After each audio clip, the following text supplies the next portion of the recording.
Poultry farming आज के समय में सबसे तेजी से बढ़ता हुआ व्यवसाय है। यहाँ मुर्गियों की सही देखभाल की जाती है, जिसमें उन्हें पौष्टिक दाना दिया जाता है। मुर्गियों को साफ पानी और अच्छी रोशनी दी जाती है। पोल्ट्री फार्म से ताजे अंडे और बढ़िया क्वालिटी का चिकन मिलता है। आज लाखों लोग पोल्ट्री फार्मिंग से रोजगार कमा रहे हैं। पोल्ट्री फार्मिंग ग्रामीण अर्थव्यवस्था को बढ़ावा देने में महत्वपूर्ण भूमिका निभाता है।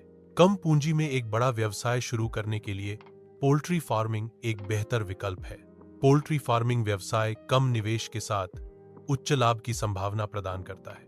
यह उन लोगों के लिए उपयुक्त है जो कृषि और पशुपालन में रुचि रखते हैं।